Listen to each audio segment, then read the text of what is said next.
You're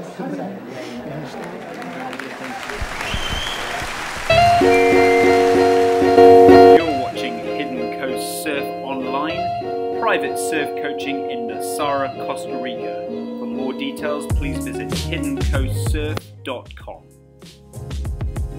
Hello everybody and welcome to another episode of Hidden Coast Online, and today we are going to be talking about paddling into unbroken waves. So I want to first of all make the distinction here that basically what we've been talking about so far in episodes 1 and 2, where we talked about the stance and the board controls, is we've been mostly talking about surfing in white water, okay, where you've got the board being pushed along by a white water wave here. Now, specifically what we're talking about is paddling into a wave that is yet to break, where we can paddle in and go down the front of a green wave before it has become white water. So the next thing we seek to do once we reach the limits of the white water is seek to paddle out the back into what we call green waves, okay, or unbroken waves. Now the interesting thing about unbroken waves is, unlike the white water, where you can basically catch a white water wave at any point really, you know, it's just, if you think about it, it's just like a broom being swept up the beach and you just jump on your surfboard and catch it at any point. It doesn't really matter. The only limiting factor is the fact that at some point you're going to hit the sand, okay? When we're catching green waves, white water waves, suddenly there is a spatial and timing element that is not present in the white water, which makes it a little bit more technical to do, okay? To carry out catching an unbroken wave requires a little bit more thought. And that is what we're going to be talking about today, is moving from catching relatively straightforward white water waves to catching unbroken waves where there is a little bit more to think about. So when we look at somebody catching an unbroken wave, you can probably see from the video that essentially we're sliding down a downhill slope, okay? So our propulsion towards the beach becomes a gravitational force, okay? When we're catching white water waves, conversely, it's really just an impact, okay? We're paddling along and there's a white water wall behind us and it just bangs into the back of the board and pushes us towards the beach. So the method of propulsion between these two methods of surfing are different. So what we want to do is get a nice downhill slope that'll take us to the beach. So where it gets more difficult is that this downhill slope is forever changing, okay? It's going from less steep to more steep, and that's what we're going to be talking about next. So what I've drawn here is, fairly crudely, the sequence of events that takes us from a deep water wave, which is here, number 1 here. Imagine we're far out to sea and the waves are typically longer and less steep when we're in deep water. And as the wave approaches the shore, it'll start to pick up and steepen until it gets to a point where it becomes unstable and then it breaks and then becomes white water, which is what we're already familiar with. So, as surfers, we now become concerned with the steepness of the wave, where basically, if we're going to catch it before it breaks, so we're no longer worried about catching it here, we want to catch a wave as a downhill slope. Essentially, you can see that, you know, if I try and catch a wave here, the problem is it's not going to be steep enough, it's not going to propel me to the beach, and ultimately, no matter how hard I paddle, I am going to come off the back of this wave.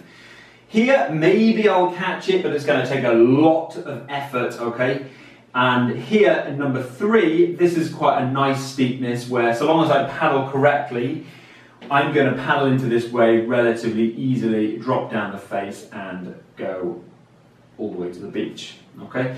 If I go on number 4, it's still possible to catch this wave, but it's getting a little bit steeper now and a bit more of an exciting drop as I paddle in. Now we can all see what's going to happen at number 5. If I try and catch a wave when it's as steep as number 5, what's going to happen is I am going to nosedive and fall off the surfboard. And then number 6, again, we're familiar with this point of breaking. So you can see how we want to be catching the wave somewhere around the 2 to 4 range of steepness. Okay, so the numbers don't really tell us anything other than it just gives us a point of reference where we can talk about the steepness of the wave.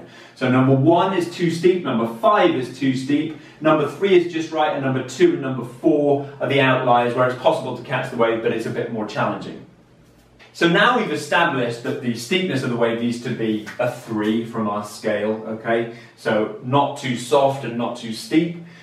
We now want to start thinking about, okay, how do we catch an unbroken wave? Well, a nice analogy here is thinking about an aeroplane taking off on a runway, okay? If you think of a fully laden aeroplane ready to take off, it's heavy, okay? And it requires momentum and speed to actually get off the ground.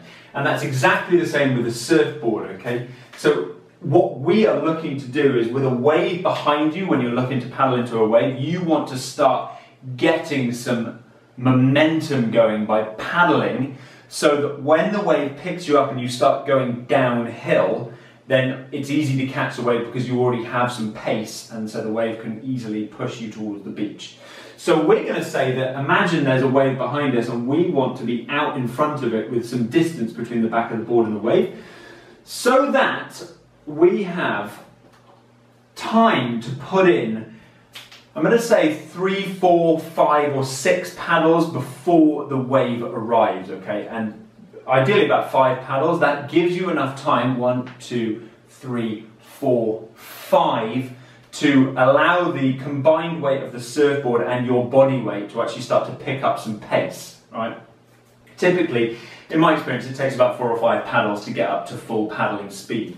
So that if you imagine that this is, this is a certain point in time, and then 3 or 4 seconds later, we're actually at this point here where the surfboard has been picked up by the wave and we're going downhill, but we have some pace, okay? So we're already moving in this direction, and now coupled with the fact that the wave is going to start pushing us downhill, gravity is going to start pushing us downhill, then we're going to start moving towards the beach. So if we have sufficient speed, we are going to drop down this wave, and as it picks up and breaks behind us, we'll be out in front, hopefully standing up, cruising along, and then eventually the wave is going to become white water. Okay. Now, if we don't have enough speed, if we fail to paddle at this point here, we're going to actually get picked up by the wave, but the wave will continue off without us, and we will come off the back, still lying on our boards, wondering what has happened. So that is the perfect scenario where you have the wave behind you as sort of like a steepness 2 or a steepness 3, and by the time it picks you up, it's the correct steepness to actually push you down to shore, provided you have enough momentum. So what this becomes, if you're surfing and you're learning how to surf by yourself, what this becomes is a trial and error, okay, situation. So you'll paddle out, and typically a lot of people will spend a long time paddling for waves that aren't steep enough. Because the opposite extreme, when we're actually plunging into the depths like this is quite, you certainly know about this when you get wiped out like that. It's something that people generally find a little bit unpleasant.